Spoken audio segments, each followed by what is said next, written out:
পাক জমিনে ওই আসমানে বিরাজ করিছে, নিরাকারে আর আকারে বন্ধু হয়েছে। আল্লাহ এবং নবীর সম্পর্ক কেমন ছিল দেখুন। এই দেখুন, আমাদের হাতে যদি কোনো আঘাত লাগে সব থেকে প্রথম আমরা যে জিনিসটি ব্যবহার করি সেটা হলো চোখ, কারণ এই চোখ থেকে আমাদের অঝর নয়নে জল পড়ে আসে। এবং এই চোখে যদি আঘাত লাগে আমরা সব থেকে প্রথম যে জিনিসটি ব্যবহার করি সেটা হলো এই হাত, কারণ এই হাত দিয়ে আমরা চোখের জল মোছাই। কেউ পা দিয়ে কি জল মোছাই? চোখের জল মোছাই না তো, এই হাত দিয়ে আমরা চোখের জল মোছাই। তাই আল্লাহ এবং নবীর সম্পর্কে কবি কেমন ভাবে উদাহরণ দিতে শুনুন। আল্লাহ নবীর সম্পর্ক হাতার চোখের মতো, হাতে আঘাত লাগলে চোখে পানি ঝরে তো। আল্লাহ নবীর সম্পর্ক হাতার চোখের মতো, হাতে আঘাত লাগলে চোখে পানি ঝরে তো। চোখে লাগলে আঘাত ভুলাই সে থাই হাত, চোখে লাগলে আঘাত ভুলাই সে থাই হাত। যেমন ফুল খুশবু চন্দ্র জ্যোতি মিশে রয়েছে, পাক জমিনে ওই আসমানে বিরাজ করিছে, নিরাকারে আর আকারে বন্ধু হয়েছে।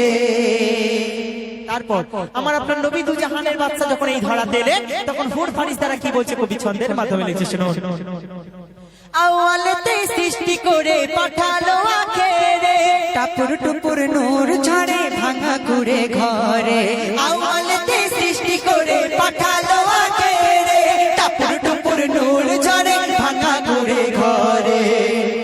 দেখো জেনে বাসারে সিজদায় ঝুঁকে পড়ে, দেখো জেনে বাসারে সিজদায় ঝুঁকে পড়ে।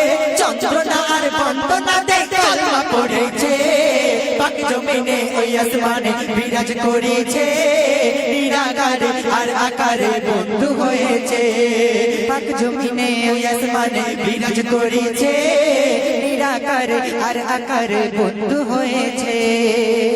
শেষ কথার মাধ্যমে আমার আপনার নবী দু জাহানের বাদশা রাসূল করিম সাল্লাল্লাহু আলাইহি ওয়াসাল্লাম তিনি কেমন দয়ালু ছিলেন, শেষ কথার মাধ্যমে প্রিয় কবি হান্নান সাহেব পাঠ করেছেন শুনুন। মানবতার প্রতীক তিনি হলেন বিশ্ব নেতা, আধার তারাতে এই ধরাতে এলেন শান্তিদাতা। মানবতার প্রতীক তিনি হলেন বিশ্ব নেতা, আধার তারাতে এই ধরাতে এলেন শান্তিদাতা। এমন রাষ্ট্র নেতা বুঝে সবার কথা, এমন রাষ্ট্র নেতা বুঝে সবার কথা।